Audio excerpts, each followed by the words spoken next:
ಗುರು ಸಾಕ್ಷಾತ್ ಪರಂ ಬ್ರಹ್ಮ ತಸ್ಮೈ ಶ್ರೀ ಗುರವೇ ನಮಃ. ವಿ ವರ್ ಡಿಸ್ಕಸಿಂಗ್ ಏನದು ಪ್ರಮಾಣಾನಾಂ ಅವಿದ್ಯಾಪುರಸ್ಸರತ್ವಂ. ಪ್ರಮಾಣಗಳೆಲ್ಲ ಅವಿದ್ಯಾಪೂರ್ವಕವಾಗಿಯೇ ಇರುತ್ತವೆ. On this there was a question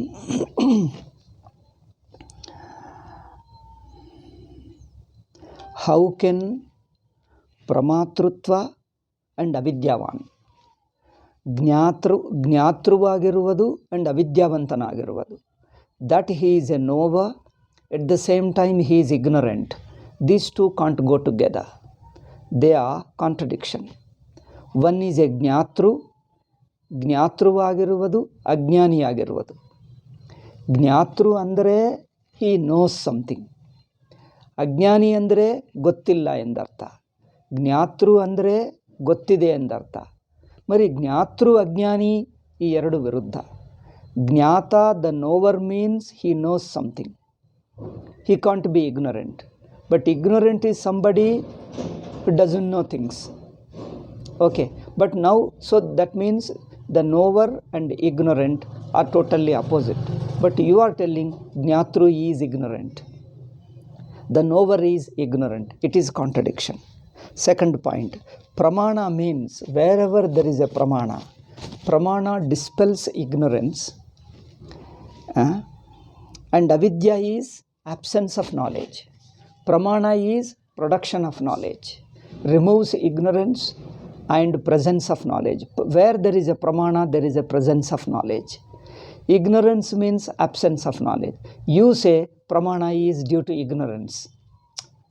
ನೀವೇನು ಹೇಳ್ತೀರಿ? ಪ್ರಮಾಣ ಅಂದರೆ ಅಜ್ಞಾನವನ್ನು ತೆಗೆದು ಜ್ಞಾನವನ್ನುಂಟು ಮಾಡುವುದು. ಎಲ್ಲಿ ಪ್ರಮಾಣವಿದೆಯೋ ಅಲ್ಲಿ ಜ್ಞಾನವಿದೆ. ಅಜ್ಞಾನ ಅಂದರೆ ಪ್ರಮಾಣವಿಲ್ಲ, ಅಂದರೆ ಜ್ಞಾನವಿಲ್ಲ ಎಂದರ್ಥ. ಪ್ರಮಾಣ ಅಂದರೆ ಜ್ಞಾನವಿದೆ, ಅಜ್ಞಾನವಿಲ್ಲ ಎಂದರ್ಥ. ಅಜ್ಞಾನ ಅಂದರೆ ಪ್ರಮಾಣವಿಲ್ಲ ಎಂದರ್ಥ. ಆದರೆ ನೀವೇನು ಹೇಳ್ತಾ ಇದ್ದೀರಿ? ಪ್ರಮಾಣ ಈಸ್ ಡ್ಯೂ ಟು ಇಗ್ನೊರೆನ್ಸ್. ಪ್ರಮಾಣವು ಅಜ್ಞಾನದಲ್ಲಿದೆ. ಇದು ವಿರುದ್ಧ. ಈ ಎರಡು ವಿರುದ್ಧವಲ್ಲವೇ ವಾಸ್ ದ ಕ್ವಶ್ಚನ್. ಇದು ಪ್ರಶ್ನೆ ಇತ್ತು. ಇದಕ್ಕೆ ಉತ್ತರ ಏನು ಹೇಳಿದ್ದೇವೆ ಅಂದರೆ, ನೋಡಿ, ನಾವು ಹೇಳುವ ಅಜ್ಞಾನ ಬೇರೆ, ಹೇಳುವ ಜ್ಞಾನ ಬೇರೆ. ಇದು ಎರಡು ಲೆವೆಲ್ಸ್ ಬೇರೆ. ಈ ಎರಡು ಲೆವೆಲ್ಸ್ ಗೊತ್ತಿಲ್ಲದೆ ಇರುವುದರಿಂದ ತಪ್ಪಾಯಿತು. The misunderstanding is due to non-understanding the two levels the Siddhanti is talking about. ಸಿದ್ಧಾಂತಿ ಎರಡು ಬೇರೆ ಹಂತಗಳಿಂದ ಮಾತಾಡ್ತಾ ಇದ್ದಾನೆ. ಅದು ಪೂರ್ವಪಕ್ಷಕ್ಕೆ ಅರ್ಥವಾಗಲಿಲ್ಲ. ಎರಡು ಹಂತಗಳನ್ನು ಸೇರಿಸಿ ಬಿಡುವುದರಿಂದ ತಪ್ಪಾಗಿ ತಿಳ್ಕೊಂಡ. ಏನದು? ಪ್ರಮಾತೃ ಅಜ್ಞಾನಿ ಅಂದರೆ ಪ್ರಮಾತೃವಿಗೆ ಪ್ರಮೇಯ ಗೊತ್ತಾಗ್ತದೆ. ಪ್ರಮಾತೃ, when we say the knower is ignorant, it is like this. Knower knows a known object. Knower is related to object. He knows an object. So he is a knower of an object. Okay? ಪ್ರಮಾತೃ ಜ್ಞಾತರೇ. ಪ್ರಮಾತೃಗೂ ಜ್ಞಾನವಿರುತ್ತದೆ. ಪ್ರಮಾತೃವು ಜ್ಞಾತೃವೇ. ಅಂದರೆ ಜ್ಞಾತೃವು ಜ್ಞಾನಿಯೇ. ಜ್ಞಾತೃವೆನ್ನುವವನು ಜ್ಞಾನಿಯೇ. ಆದರೆ ಯಾವ ಜ್ಞಾನಿ? ಜ್ಞಾತೃವು ವಿಷಯದ ಜ್ಞಾನಿ. ಆ ಜ್ಞಾನದಿಂದಲೇ ತಾನು ಜ್ಞಾತೃವಾಗುತ್ತಾನೆ. Okay, ಇಲ್ಲಿ ಹೇಳಿದ ಅಜ್ಞಾನಿ ಅದಲ್ಲ. ಜ್ಞಾತೃವಿಗೆ ವಿಷಯ ಕುರಿತು ಜ್ಞಾನವಿದೆ. Knower knows the object. Knower is a knower because he knows something. He is a knower of something, therefore he is a knower. ಜ್ಞಾತೃವು ಯಾವುದೋ ಒಂದು ತಿಳ್ಕೊಳ್ತಾನೆ, ಅದರಿಂದ ಜ್ಞಾತೃವಾಗ್ತಾನೆ. ಅಲ್ಲಿ ಅಜ್ಞಾನವಿಲ್ಲ. ಅಜ್ಞಾನ doesn't lie there. When a knower knows something, there is a knowledge. There is no contradiction there. ಜ್ಞಾತೃವಿಗೆ ಒಂದು ಜ್ಞೇಯ ಗೊತ್ತಿದೆ, ಅಲ್ಲಿ ಅಜ್ಞಾನವಿಲ್ಲ. ಜ್ಞಾತೃವಿಗೆ ಜ್ಞೇಯ ಗೊತ್ತಿದೆ, ಅದು ಜ್ಞಾನವೇ, ಅಲ್ಲಿ ಅಜ್ಞಾನವಿಲ್ಲ. ನಾವು ಹೇಳಿದ್ದು ಜ್ಞಾತೃವು ಅಜ್ಞಾನಿ ಅಂದರೆ ಆ ಹಂತದಲ್ಲಿ ಅಲ್ಲ. ಜ್ಞಾತೃವಾಗಿರುವುದೇ ಅಜ್ಞಾನಿ. ಅಲ್ಲಿ ನೋಡಿ, ಜ್ಞಾತೃವಿಗೆ ಜ್ಞೇಯ ತಿಳಿಯುವುದು ಒಂದು, ಜ್ಞಾತೃವಾಗಿರುವುದು ಒಂದು. ಈ ಎರಡು ವ್ಯತ್ಯಾಸಗಳಿವೆ ನೋಡಿ. A knower knows the known, knower knows an object of knowledge is one thing. That the knower himself doesn't know his real nature is another one. Two levels are different. ಎರಡು ಹಂತಗಳು ಬೇರೆ. ಜ್ಞಾತೃವು ಜ್ಞೇಯವನ್ನು ತಿಳ್ಕೊಂಡರೆ ಜ್ಞಾನಿಯೇ. ಮತ್ತು ನೀವು ಅಜ್ಞಾನಿ ಹೇಳಿದ್ದೀರಿ ಹೇಗೆ ಅಂದರೆ, ಜ್ಞಾತೃವಾಗಿರುವುದರಲ್ಲೇ ತಾನು ಬ್ರಹ್ಮತ್ವವನ್ನು ಕಲ್ಕೊಂಡ. ತಾನು ಬ್ರಹ್ಮ ಆಗಿ ಸಾಕ್ಷಿಯಾಗಿ ಚೈತನ್ಯ ರೂಪವಾಗಿರುತ್ತಾ ಇಲ್ಲ. ತಾನು ಬ್ರಹ್ಮ ಎಂದು ತಿಳಿಯದಿರುವುದರಿಂದ ಪ್ರಮಾತೃವಾಗಿ ತೋರ್ತಾ ಇದ್ದಾನೆ ನೋಡಿ. ತಾನು ಶುದ್ಧ ಚೈತನ್ಯ, ಅದ್ವಿತೀಯ ಚೈತನ್ಯ, ಬ್ರಹ್ಮವೆಂದು ತಿಳಿಯದಿರುವುದರಿಂದ ಪ್ರಮಾತೃವಾಗಿದ್ದಾನೆ. ಇಲ್ಲಿ ಪ್ರಮಾತೃವು ಅಜ್ಞಾನಿ ಅಂದರೆ ಪ್ರಮೇಯ ವಿಷಯವು ಗೊತ್ತಿಲ್ಲ ಎಂದರ್ಥ ಅಲ್ಲ. ಪ್ರಮೇಯವು ಗೊತ್ತೇ ಇದೆ. ಪ್ರಮೇಯವು ತಿಳಿಯುವುದರಿಂದ ಜ್ಞಾನಿಯೇ. ಆದರೆ ಜ್ಞಾನಿಯಾಗಿರುವುದೇ ತನ್ನ ನಿಜ ಸ್ವರೂಪ ಗೊತ್ತಿಲ್ಲದೇ ಇರುವುದರಿಂದ ಪ್ರಮಾತೃವಾಗಿ ಇರುವುದೇ ಅಜ್ಞಾನ. ಏಕೆಂದರೆ ತಾನು ನಿಜವಾಗಿ ಬ್ರಹ್ಮಸ್ವರೂಪ, ಅದು ಕಲ್ಕೊಂಡು ಪ್ರಮಾತೃವಾಗಿದ್ದಾನೆ. The knower knows the object, therefore he is a knower, it is okay. That is no doubt knowledge. But the knower is ignorant when we say knower is ignorant, in what sense? The very knowership is due to not knowing himself as Brahman. The very knowership is denying his Brahmanhood. See, so by covering up his nature as Brahman, by rejecting his nature of Brahmanhood, he appears to be the knower. ತಾನು ಜ್ಞಾತೃವಾಗಿರುವುದರಲ್ಲೇ ಬ್ರಹ್ಮತ್ವವನ್ನು ತಪ್ಪಾಗಿ ನೋಡುವುದರಿಂದ ಪ್ರಮಾತೃವಾಗಿದ್ದಾನೆ. ಇಲ್ಲಿ ನೋಡಿ, ಪ್ರಮಾತೃವಾಗಿರುವುದೇ ಬ್ರಹ್ಮವನ್ನು ತಪ್ಪಾಗಿ ನೋಡುವುದು. ಅದು ನೋಡಿ, ಜ್ಞಾತೃವು ಜ್ಞೇಯವನ್ನು ತಿಳಿಯುವುದು ಒಂದು, ತಾನು ಬ್ರಹ್ಮವನ್ನು ತಿಳಿಯದೇ ಇರುವುದು ಇನ್ನೊಂದು. ಈ ಎರಡು ಹಂತಗಳು ಬೇರೆ. ತಾನು ಬ್ರಹ್ಮ ಆಗಿಲ್ಲ, ಆದ್ದರಿಂದ ಜ್ಞಾತೃವಾಗಿದ್ದಾನೆ. ಜ್ಞಾತೃವಾಗಿದ್ದಾಗ ಜ್ಞೇಯವನ್ನು ತಿಳ್ಕೊಳ್ತಾನೆ. ಇದು ಎರಡು ಹಂತಗಳು. So the nowhere doesn't know that he is Brahman, he is pure consciousness, therefore he becomes a knower, a limited knower. But as a limited knower, he is related to an object of knowledge, he knows something, therefore he is a knower. But the very knowing of something, what he knows is knowledge. That he doesn't stand as a Brahman is his ignorance.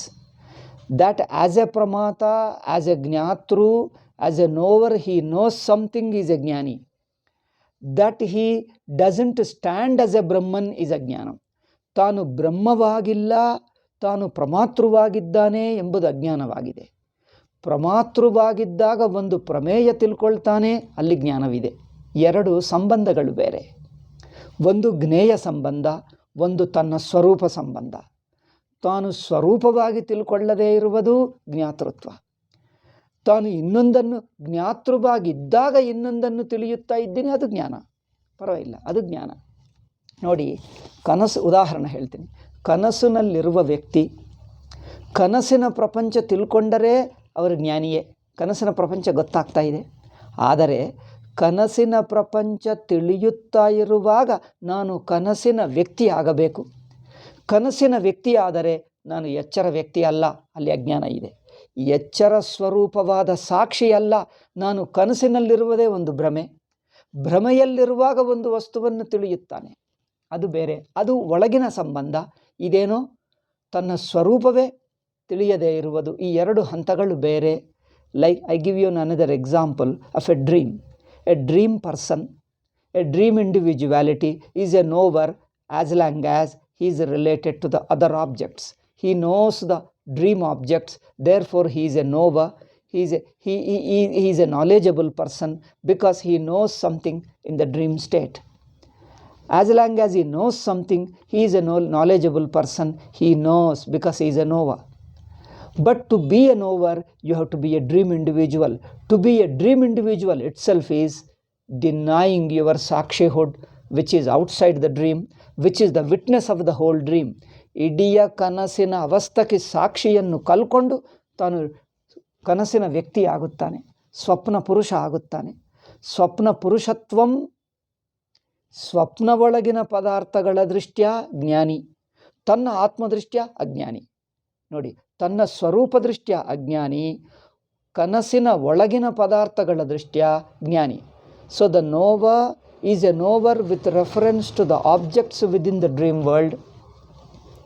Knower is a knower with reference to the objects within the dream world, but at the same time is ignorant because he doesn't know himself to be more than a dreamer, because his real nature is a witnessing consciousness of the entire dream state, which is outside the dream. So he misses himself as to be a witness of Sakshi of the dream state. He ends up as a dreaming person within the dream world. So here when we say ajnana, ajnana pertains to his real nature. Jnana pertains to the other world equal to him, related to him. So the world related to him he knows. Knows means he knows some world, not the entire world, but a part of the world. He knows something, therefore he is a knower. As a knower alone he knows something. But he doesn't know himself to be outside the dream state. He is not a dreamer, that he doesn't know. Because he knows himself to be a dreamer. ತಾನು ಕನಸಿನ ವ್ಯಕ್ತಿ ಸ್ವಪ್ನ ಪುರುಷ ಎಂದು ತಿಳ್ಕೊಳ್ಳುವುದರಿಂದಲೇ ತಾನು ಸ್ವಪ್ನ ಪುರುಷಕ್ಕಿಂತ ಹೆಚ್ಚಿನವನಾದ ಸಾಕ್ಷಿ ಅಲ್ಲ ಎಂದೇ ಆಯ್ತಲ್ಲ. ತಾನು ಸಾಕ್ಷಿ ಅಲ್ಲ, ತಾನು ಸ್ವಪ್ನ ವ್ಯಕ್ತಿ ಆಗಿಬಿಟ್ಟ. ತಾನು ಸ್ವಪ್ನ ವ್ಯಕ್ತಿ ಅಂದರೆ ತಾನು ಸ್ವಪ್ನ ಸಾಕ್ಷಿ ಅಲ್ಲ, ಅಲ್ಲವೇ? ತಾನು ಸ್ವಪ್ನ ವ್ಯಕ್ತಿ ಇರುವುದರಲ್ಲಿ ಸ್ವಪ್ನ ಸಾಕ್ಷಿತ್ವ ಅಲ್ಲ, ಅಲ್ಲಿ ಅಜ್ಞಾನ. ಸ್ವಪ್ನ ವ್ಯಕ್ತಿಯಾಗಿರುವಾಗ ಸ್ವಪ್ನ ಪದಾರ್ಥಗಳನ್ನು ತಿಳ್ಕೊಳ್ತೀನಿ, ಅಲ್ಲಿ ಜ್ಞಾತ. ನೋಡಿ, ಒಂದು ಸಂಬಂಧದಲ್ಲಿ ಜ್ಞಾತ, ಇನ್ನೊಂದು ದೃಷ್ಟ್ಯ ಅಜ್ಞಾನಿ. ಒಂದು ದೃಷ್ಟ್ಯ ಜ್ಞಾತ, ಇನ್ನೊಂದು ದೃಷ್ಟ್ಯ ಅಜ್ಞಾನಿ. ಪ್ರಪಂಚ ತಿಳಿಯುತ್ತಾನೆ, ಇಡೀ ಅಲ್ಲ, ಕೆಲವು ಸ್ವಲ್ಪ ಏನೋ ಸ್ವಲ್ಪ ಜ್ಞಾನ ಇದೆ, ಅದರಿಂದ ಜ್ಞಾತೃ. ಬಟ್ ಟು ಬಿ ಜ್ಞಾತೃ, ಪ್ರಪಂಚವನ್ನು ತಿಳಿಯಬೇಕು, ಪ್ರಪಂಚವನ್ನು ತಿಳಿಯುತ್ತವನಾಗಬೇಕಂದರೆ ತನ್ನನ್ನು ಅದಕ್ಕಿಂತ ಹೆಚ್ಚಿನದು ಕಲ್ಕೊಂಡರೆ ಪ್ರಮಾತೃವಾಗುತ್ತಾನೆ. ತನ್ನ ಸಾಕ್ಷಿಭಾವ ಕಲ್ಕೊಂಡರೆ ಪ್ರಮಾತೃವಾಗುತ್ತಾನೆ, ಅಲ್ಲಿ ಅಜ್ಞಾನ. ತನ್ನ ಸ್ವರೂಪ ದೃಷ್ಟ್ಯ ಅಜ್ಞಾನಿ. He is an ignorant with reference to his own nature, but he is a knowledgeable with reference to the other objects. Okay, therefore we are talking from two different levels, therefore no contradiction. ಇದು ವಿವಿಧ ಎರಡು ಬೇರೆ ಹಂತಗಳಿಂದ ಮಾತಾಡುವುದರಿಂದ ಇಲ್ಲಿ ವಿರೋಧವಿಲ್ಲ.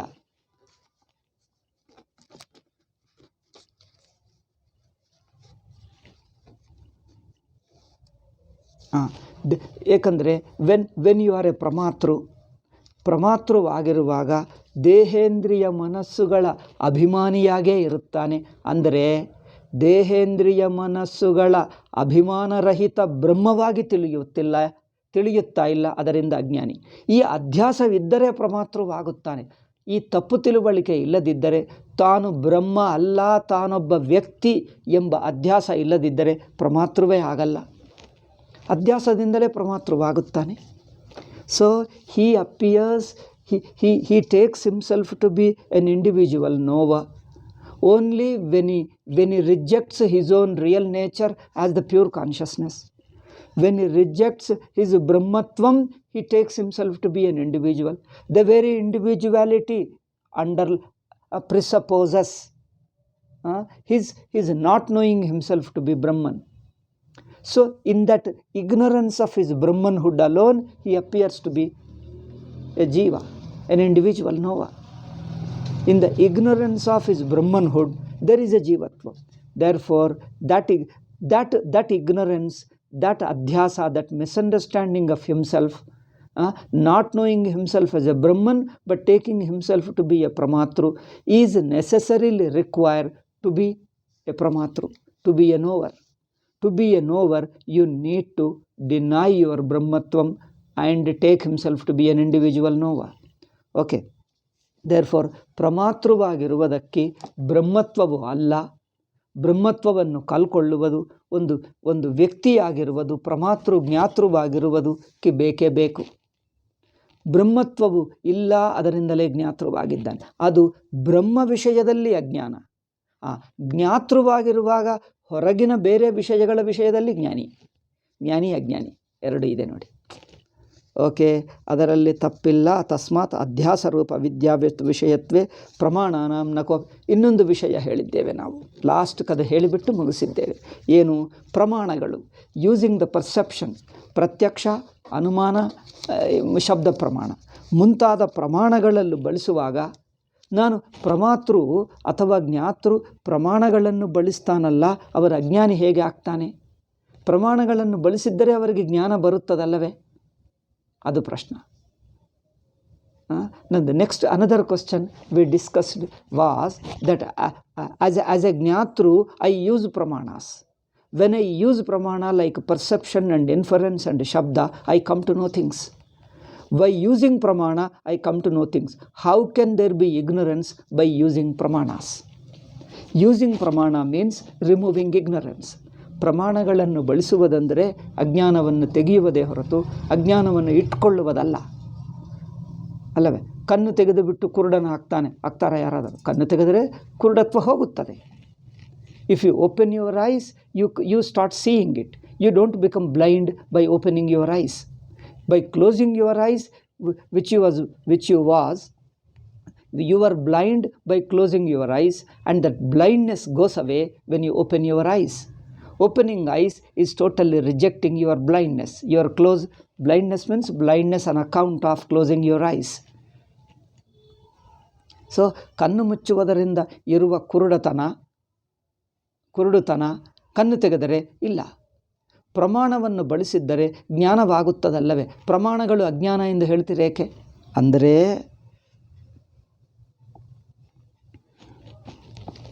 ಪ್ರಮಾಣಗಳು ಬಳಸಿದ್ದರು, ಪ್ರಮಾಣಗಳು ಪ್ರಮೇಯವನ್ನು ತಿಳಿಸುತ್ತವೆ ಹೊರತು ಪ್ರಮಾಣಗಳು ಎಷ್ಟು ಬಳಸಿದ್ದರೂ ಪ್ರಮಾತೃತ್ವ ಸ್ವರೂಪವಾದ ಸಾಕ್ಷಿ ಮಾತ್ರ ತಿಳಿಸಲ್ಲ. ಪ್ರಮಾಣಗಳನ್ನು ಪ್ರತ್ಯಕ್ಷ, ಅನುಮಾನ, ಅರ್ಥಾಪತ್ತಿ, ಹವೆವರ್ ಯು ಯೂಸ್ ಪ್ರಮಾಣಸ್ ಲೈಕ್ ಪರ್ಸೆಪ್ಷನ್, ಇನ್ಫರೆನ್ಸ್ ಆ್ಯಂಡ್ ಶಬ್ದ ಪ್ರಮಾಣ, in spite of using your ಪ್ರಮಾಣ ಯು ಕಂಟಿನ್ಯೂ ಟು ಬಿ ಪ್ರಮಾತ ಬೈ ಡಿನಾಯಿಂಗ್ ಯುವರ್ ಬ್ರಹ್ಮತ್ವಂ. By denying your brahmatvam, you continue to be an individual even while using pramana.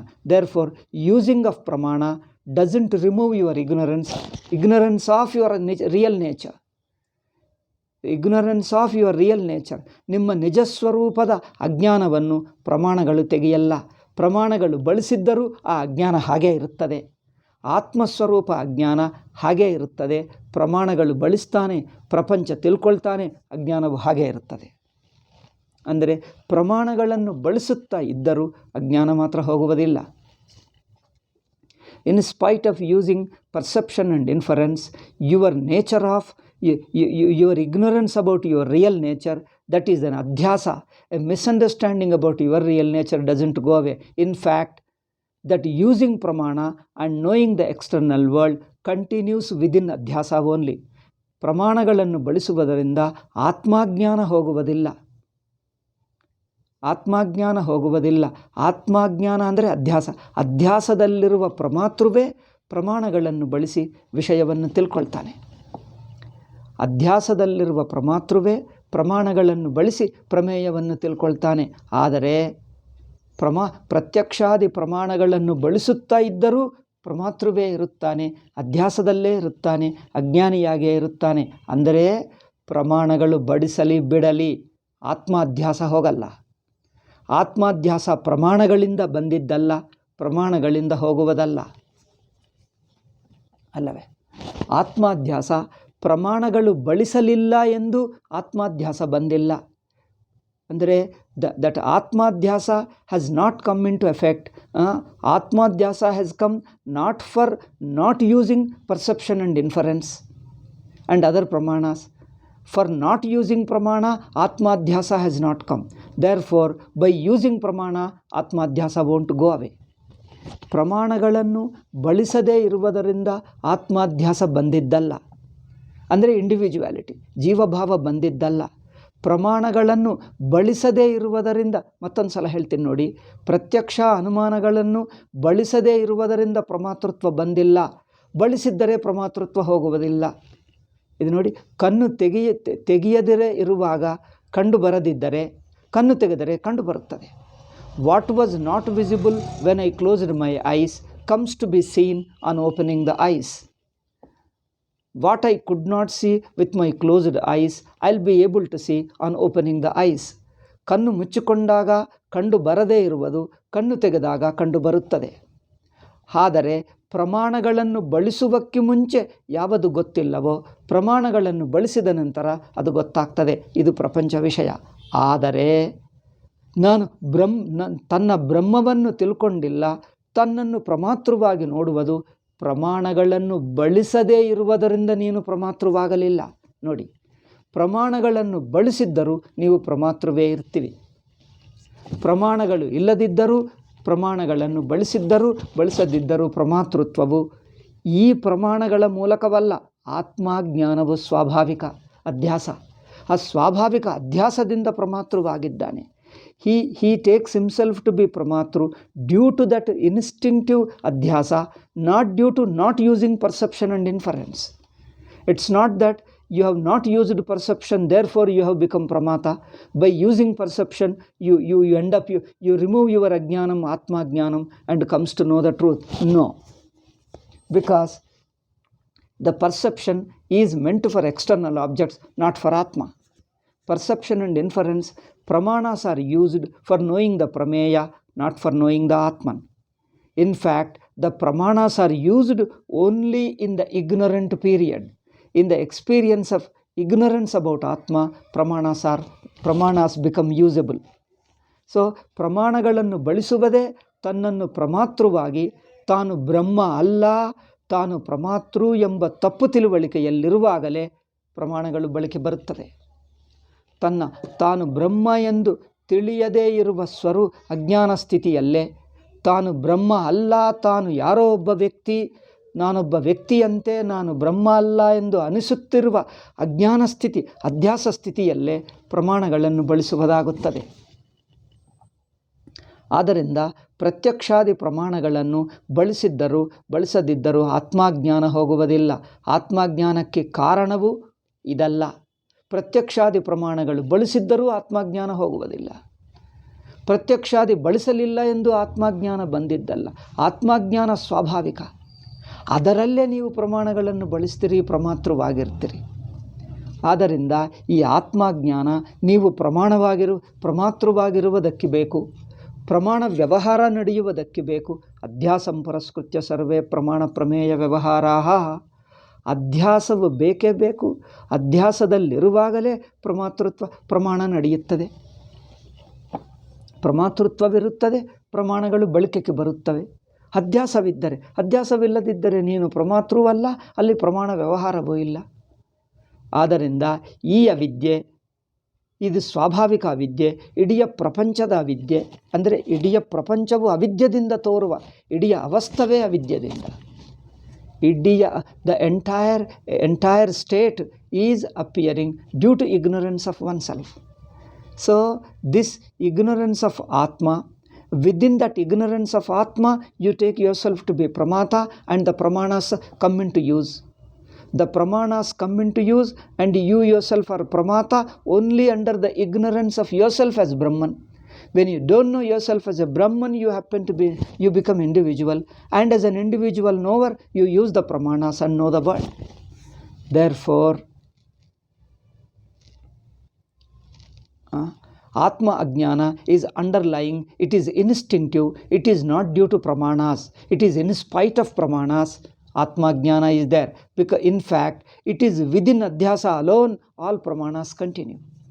Your pramatrutvam and using pramanas and knowing the objects, all this comes into effect, all this comes into vogue only within Adhyasa. Presupposing Adhyasa, all this comes to be experienced. Therefore, Adhyasa is necessarily underlying factor. Therefore, that's of a different level. Pramanas also you operate. In spite of pramanas, you are ignorant of your Atma. By using perception and inference, you don't become Atma Swarupam. In fact, in the adhyasa of Atma and Atma, the Pramatrutvam, the Pramanas operate. I think these two levels have to be clearly understood. I think hereafter I should change my timings because my morning class is stretching, going to 2 hours, and then immediately again I have to run. It's unable to do that. It goes up to 10:30. Then the short half an hour is unable to run. So I think I should start 11:30. 11:30 to 12:30 would be better. If it suits you, somebody told it's okay. I think you have to adjust. Now today anyway, we do just half an hour because I have got many things. All these things are pending like that alone. So we will stop with this today. ಇವತ್ತು stop ಮಾಡ್ತೀವಿ. ಮತ್ತೆ I think ನಾಳಿನಿಂದ 11:30 ನೋಡ್ತೀವಿ. That's better ಅನಿಸುತ್ತದೆ. Okay. ಓಂ ಶಾಂತಿ ಶಾಂತಿ ಶಾಂತಿ. ಈ topic complete ಆಗಲಿಲ್ಲ. ಇದು will continue in the next class. ಇದು ಪೂರ್ತಿ ಆಗಲಿಲ್ಲ. ಇದು ಮುಂದಿನ ಕ್ಲಾಸ್ನಲ್ಲಿ, ಅಂದರೆ ಹಿಂದಿನ ಪಾಠದಲ್ಲಿ ಹೇಳಿದ್ದು ಸ್ವಲ್ಪ ಮನನಕ್ಕೆ ಟೈಮ್ ಬಿಟ್ಟರೆ ನೆಕ್ಸ್ಟ್ ಕ್ಲಾಸ್ನಲ್ಲಿ ಅವುಗಳನ್ನೇ ಹೇಳಿದ್ದೀನಿ. ಸ್ವಲ್ಪ ಮನನ ಸ್ಪಷ್ಟವಾಗುತ್ತದೆ. What we discussed in the previous class, same thing we discussed, but we have not just repeated, but we understood little deeply by after ಮನನ. What we learnt in the previous class, the same point we have done with a deeper understanding, because it is in manana you get a little more clarity. Okay, so thus the same pramana vyavahara due to adhyasa. Pramana vyavahara is within adhyasa. ಪ್ರಮಾಣ ವ್ಯವಹಾರವು ಪ್ರಮಾತೃತ್ವವು ಅಧ್ಯಾಸದಲ್ಲಿದೆ. ಈ ಅಂಶವೇ ಇನ್ನೂ ಪೂರ್ತಿ ಆಗಲಿಲ್ಲ. ಅದನ್ನು ನಾವು ಮುಂದಿನ ಪಾಠದಲ್ಲಿ ಮುಂದುವರಿಸೋಣ. ಓಕೆ, ಇವತ್ತು ಯಾವ ವಾರ? ಶುಕ್ರವಾರ ಅಲ್ಲವೇ? ಓಕೆ. ಇದು ನಾನು ಒಂದು ಸಲ ಏನೋ ಕನ್ಫ್ಯೂಸ್ ಆಗಿಬಿಟ್ಟೆ. Last Sunday I was confused. Last Sunday. Okay, will continue. ಶುಕ್ರವಾರ will be our same like ಸುಗಮ, ಆ್ಯಂಡ್ ನಾಳೆ ಮಿಸ್ಕನ್ಸೆಪ್ಷನ್ಸು, ಸಂಡೇ ಗೀತಾ. ಓಕೆ, ಮತ್ತು Monday holiday, Tuesday again Vedanta Paribhasha, ಮತ್ತು ವೆಡ್ನಸ್ಡೇ ಸುಗಮ ಬರುತ್ತದೆ. Until then we take other ಪಾಠಸ್ ಇರುತ್ತವೆ. ನಾಳೆ ಮಿಸ್ಕನ್ಸೆಪ್ಷನ್ಸ್ ಇರುತ್ತದೆ, ನಾಡಿದ್ದು Geetha. Tomorrow is misconceptions, and day after tomorrow is Gita, and the Monday we have holiday, and Tuesday Vedanta Paribhasha. Wednesday again we'll continue the Sugama. I think this 11:30 or maybe 5 minutes before, let me see, around 11:30, because it is a new thing, I have to adjust now. Probably 11:30 suits, and let me see, 11:25, 11:30 ashtaralli we will say okay. Om Shanti Shanti Shanti. Hari Om.